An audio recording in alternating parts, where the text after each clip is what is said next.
नमस्कार मेरे सभी प्यारे विद्यार्थियों और साथियों। बहुत दिनों से मेरे कमेंट्स आ रहे थे कि सर बीएसटीसी जिसका नया नाम है डीएलएड, इसके बारे में वीडियो बनाइए और जो 12th क्लास में उसको कैसे तैयारी करे उस बारे में रणनीति बनाइए। और बहुत सारों का पिछली बार नहीं हुआ, ओबीसी कैटेगरी में 399 नंबर होने के बाद भी नहीं हुआ, तो उनको कैसे तैयारी करनी चाहिए, कहाँ पर कमी रह रही है, कुछ हिसाब से उनको तैयारी करनी चाहिए। तो हम बात करेंगे प्री बीएसटीसी या प्री डीएलएड की तैयारी कैसे करें। BSTC basic school teaching certificate या जिसका नया नाम है DElEd diploma in elementary education की तैयारी कैसे करें। तो बीएसटीसी या डीएलएड 2024 की तैयारी कैसे करें, इसके अंदर आप क्या बनते हो। देखिए 12वीं पास होने के बाद आप बीएसटीसी करने के बाद 2 साल की बीएसटीसी होती है, उसके बाद आप रीट लेवल 1 यानी कक्षा 1 से 5 तक के आप टीचर बनते हो। कक्षा 1 से 5 तक के विद्यार्थियों को आप पढ़ाते हो बीएसटीसी करने के बाद। जबकि आप बीएड करते हो तो 12वीं बाद आपको 5 साल लगते हैं, 3 साल की कॉलेज 2 साल बीएड होती है। 5 साल बाद आप रीट के भी टीचर बन सकते हो, सेकंड ग्रेड बन सकते हो, फर्स्ट ग्रेड बन सकते हो। रीट लेवल 2 के बनते हो तो कक्षा 6 से 8 को आप पढ़ाते हो बीएड के अंदर। जबकि बीएसटीसी के अंदर आपको फायदा क्या है कि आप 12वीं बाद कम समय के अंदर तैयारी कर सकते हो। बीएसटीसी 2 साल की होती है, फिर आप रीट लेवल 1 यानी कक्षा 1 से 5 तक के टीचर बन सकते हो, वहां के विद्यार्थियों को आप पढ़ा सकते हो। ठीक है, तो बीएसटीसी डीएलएड तैयारी कैसे करें, प्रश्न कितने आते हैं इसमें नॉर्मल जानकारी बताऊंगा, जो कोई बेसिक का विद्यार्थी हो उसको पता नहीं हो इसलिए बताऊंगा बेसिक से। देखिए बीएसटीसी एग्जाम के अंदर 200 प्रश्न आते हैं, प्रत्येक प्रश्न 3 नंबर का होता है, तो अंक कितने का हो गया 600 अंकों का पेपर होता है, 600 नंबर का। ठीक है, समय कितना होता है 3 घंटे होता है। और राजस्थान में परंपरा रही कि इसका एग्जाम हमेशा 2 से 5 बजे तक होता है, दिन के अंदर 2 से 5 बजे तक। ठीक है, एग्जाम के अंदर आपको आधार कार्ड या आईडी प्रूफ लेके जाना अनिवार्य होता है। ठीक है, अभी तक बीएसटीसी एग्जाम में कोई नकारात्मक अंकन नहीं है, यानी नेगेटिव मार्किंग नहीं है। लेकिन एक दिन ऐसा भी आपको देखने को मिलेगा जब बीएसटीसी एग्जाम के अंदर भी नेगेटिव मार्किंग होगी, क्योंकि कंपटीशन बहुत ज्यादा बढ़ गया है। जब 2017 मैंने बीएसटीसी का फॉर्म भरा था, उसमें मेरे थे 374 नंबर, उसमें कट ऑफ कम गई थी, 350 में नंबर आ गया 2017 के अंदर। लेकिन आज की स्थिति है कि 400 में भी नंबर आना मुश्किल हो रहा है जनरल कैटेगरी से, ये स्थिति है। तो पेपर वैसे कट ऑफ क्या डिपेंड करता है, कट ऑफ डिपेंड करती है पेपर के स्टैंडर्ड पर और सीट पर कि कितनी सीटें हैं। लेकिन आजकल कंपटीशन बहुत हो गया, बीएसटीसी से बहुत सारा क्रेज हो गया, क्योंकि बीएसटीसी के अंदर केवल L1 के अंदर केवल बीएसटीसी वाले विद्यार्थियों को शामिल करते हैं, तो उस हिसाब से थोड़ा कंपटीशन बढ़ चुका है। तो इसमें आपको 450 प्लस नंबर चाहिए अगर आप सेफ स्कोर चाहते हो, वरना ऊपर नीचे हो सकती है कट ऑफ, वो तो पेपर डिपेंड करता है सीट पे पेपर पे। लेकिन फिर भी मैं आपको कहूंगा कि सेफ स्कोर 450 प्लस आपको होना चाहिए, तो उसके बारे में बात करेंगे। तो नेगेटिव मार्किंग अभी नहीं है, लेकिन भविष्य में कभी आपको देखने को मिल सकती है। तो प्रश्न 200 आते हैं, प्रत्येक प्रश्न 3 नंबर का होता है, यानी अंक 600, समय 3 घंटे 2 से 5 बजे के बीच, नकारात्मक अंकन नहीं है। ठीक है, पाठ्यक्रम यानी सिलेबस की बात करेंगे तो इस सिलेबस के 5 पार्ट है, ध्यान समझना। पहला पार्ट है राजस्थान जीके, जिसमें राजस्थान जीके में राजस्थान की history, Rajasthani culture, Rajasthani geography और राजस्थान की पॉलिटिकल साइंस के टॉपिक आते हैं, राज्य व्यवस्था के, पंचायती राज वगैरह है ना, जिला प्रमुख प्रधान वगैरह जाते हैं, वो उसके अंदर आते हैं। तो इसके 50 प्रश्न। फिर सेकंड पार्ट है मानसिक योग्यता, जिसे हम बोलते हैं रीजनिंग, मानसिक योग्यता यानी रीजनिंग के भी 50 प्रश्न। फिर तीसरा पार्ट है शिक्षण अभिवृत्ति, जिसे हम बोलते हैं साइकोलॉजी, इसके भी 50 प्रश्न। फिर आता चौथा पार्ट इंग्लिश के 20 प्रश्न कंपलसरी है। लेकिन पांचवा पार्ट हिंदी या संस्कृत आप ले सकते हैं, भाषा कि अगर बाद में किसी विद्यार्थी की संस्कृत रही हो तो संस्कृत ले सकता, वरना हिंदी ले सकता। तो हिंदी या संस्कृत इसके आते हैं 30 प्रश्न, यानी प्रत्येक प्रश्न 3 अंक का। तो गिन लो 50 से 150 और इनके भी 150 600 नंबर हो गए टोटल। ठीक है, तो प्रत्येक प्रश्न 3 नंबर का आता है। ठीक है, प्रत्येक प्रश्न 3 अंक का होता है। तो राजस्थान जीके में हिस्ट्री, कल्चर, ज्योग्राफी और राजस्थान की अर्थव्यवस्था, वो क्या कहते हैं, राजस्थानी पॉलिटिकल साइंस आती है, पंचायती राज वगैरह वो टॉपिक आते हैं। ठीक है, राज्यपाल नॉर्मल आता है। करंट अफेयर्स का कभी कभार 1-2 क्वेश्चन पूछ लेते हैं, वरना नॉर्मली करंट अफेयर्स नहीं पूछा जाता। मानसिक योग्यता रीजनिंग 50 प्रश्न आते हैं, जिसमें कलो गड़ी हो गया, ये सादृश्य परीक्षण, वो ज्यादा टॉपिक वगैरह है ना, दिशा परीक्षण हो गया, नॉर्मल टॉपिक्स आते हैं है ना।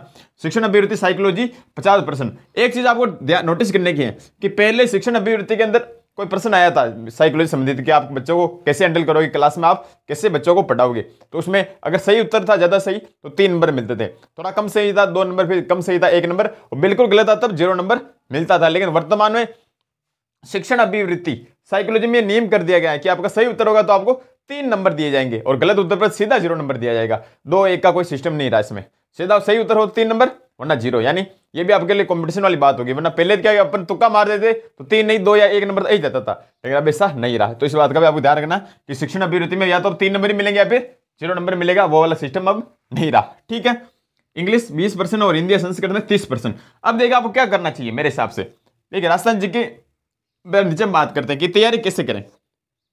बुक्स सबसे अच्छा प्रश्न आता है, बुक्स के बारे में बताऊंगा कि बुक्स आपको मार्केट से लेके आनी है। लक्ष्य बुक आपको लेके आनी है। लक्ष्य अगर नहीं ला पाओ, लक्ष्य अगर फट रही हो तो फिर आपको लानी है चटक, सुभाजी चरण वाली सर की आती है, चटक ये भी अच्छी किताब है। दोनों में से कोई एक किताब लाके आपको अच्छे से पढ़नी है। फिर आपके आते हैं पुराने पुराने पेपर जितने भी 10 साल के हुए हैं, पुराने 10 साल के, आपको सारे पेपरों को देखना है कि किस प्रकार के प्रश्न पूछे जाते हैं और उसको मॉडल पेपर आपको लाने, मॉडल पेपर आपको सोल्व जरूर करना है। मॉडल पेपर वाली गलती बिल्कुल मत करना। मॉडल पेपर आपको मिले तो अच्छी बात है, कैसे भी ढूंढो मॉडल पेपर सोल्व करना। जितने टेस्ट सीरीज होते हैं उनके करने की कोशिश करो, क्योंकि आजकल टाइम मैनेजमेंट का सिस्टम बहुत भारी हो गया। टाइम मैनेजमेंट अगर आपको नहीं आता तो फिर आपको प्रश्न चाहे कितने आते हो लेकिन आप प्रश्न छूट जाते हैं। ज्यादातर विद्यार्थी कहते हैं कि सर मेरा पेपर पूरा नहीं हो पाया, क्यों? क्योंकि उनको टाइम मैनेजमेंट का तरीका नहीं पता। तो इसलिए मैं कहता हूँ practice makes a man perfect. अगर आप अभ्यास करोगे तब आपकी लिखने की, प्रश्न करने की क्षमता में वृद्धि होगी। ठीक है, तो बुक्स लक्ष्य या चैटिंग में बुक आप ला सकते हो।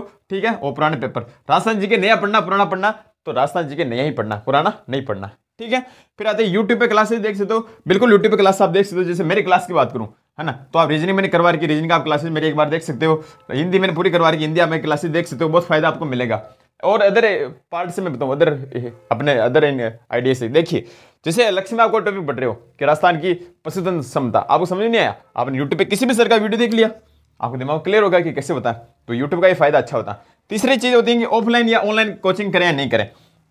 ऑफलाइन कोचिंग अगर आपके आसपास कोई अच्छी सी हो तो आपको ज्वाइन अभी कर लेनी चाहिए, अभी, तो अभी एग्जाम का नहीं आया समय कि एग्जाम कब होगा क्या होगा, तो अभी आपके लिए गोल्डन पीरियड है, स्वर्णिम समय है। आप अगर बारी पास हो आपको अभी से एसटीसी कोचिंग कर लेनी चाहिए। और ऑफलाइन अवेलेबल अच्छी नहीं हो, ज्यादातर ऑफलाइन अवेलेबल नहीं होती अच्छी, तो फिर आप ऑनलाइन कोचिंग कोर्स कोई भी ले सकते हो। जैसे सुभाष का कोर्स भी चलता है, बहुत सारे बड़ी बड़ी कोचिंग चलता है, जो आपको अच्छा लगे कम पैसे के अंदर आप वहाँ पे ले सकते हो। ठीक है, और बहुत सारे सेल्फ स्टडी भी करते हैं कि 5-6 घंटे रोज पढ़ रहे हैं और अच्छे नंबर आगे 450 नंबर आते हैं। बिल्कुल ऐसा भी होता है, बहुत सारे सेल्फ स्टडी से नंबर भी आप ला सकते हो। वो आप पे ऊपर डिपेंड करता है आपको पढ़ने की क्षमता किस प्रकार की है। कोई विद्यार्थी 1 घंटे के अंदर टॉपिक कर लेता और कोई विद्यार्थी 1 दिन के अंदर भी टॉपिक नहीं कर पाता। मैंने देखा कुछ शिक्षण में भी रुचि अलग अलग होती है, किसी व्यक्ति की विभिन्नताएं पाई जाती है व्यक्तियों के अंदर, विद्यार्थियों के अंदर, तो व्यक्तिगत विभिन्नता भी आप पे डिपेंड करती है। तो मैं आपको कहूंगा, आप अगर सेल्फ स्टडी कर रहे हो तो आप कोई टॉपिक समझ नहीं आया तो यूट्यूब उसकी क्लासेस देख लो, और बुक पढ़ रहे हो बेस्ट बात है। मॉडल पेपर आपको मैंने कह रखा आपको सोल्व करने करने। और अगर ज्यादा आप कमजोर हो कि मुझे यार कुछ नहीं आता, आपको मोटिवेशन की जरूरत है, तो फिर आपको ऑफलाइन कोचिंग ज्वाइन करनी चाहिए या फिर आपको ऑनलाइन कोर्स लेना चाहिए। कि ऑनलाइन में क्या फायदा होता है कि आपको एक सुव्यवस्थित कोर्स मिल जाता है। ठीक है, ये रही बात। मेरिट कितनी जाती है? 450 प्लस का वो टारगेट रखना। ओबीसी की डिग्री बता रहा हूँ 450 प्लस, वरना अगर पेपर टफ आ जाए और सीट ज्यादा हो तो फिर आपके 410 5वें नंबर आ सकता है। लेकिन मैं 450 का टारगेट दूंगा कि 450 से कम ना हो, वरना 1 साल बाद आप कहोगे कि सर यार मैं 2 नंबर से रह गया, सर मैं 3 नंबर से गया, सर मेरे 5 नंबर कम हो गए, 10 नंबर कम हो गए, फिर उसका कोई इलाज नहीं है। समय निकलने के बाद रोने से पछतावा करने से कुछ मतलब नहीं है। 1 साल में कितने विद्यार्थी आपसे आगे निकल जाते हैं, आप कितना पीछे रह जाते हो इसका आप अनुमान नहीं लगा सकते। समय is money, time is money, समय महत्वपूर्ण है, बाकी चीजें महत्वपूर्ण नहीं है। आपके प्रश्न, आप प्रश्न पूछते हो कि सर मैं 12th क्लास में हूं, बीएसटी की तैयारी कैसे करूं?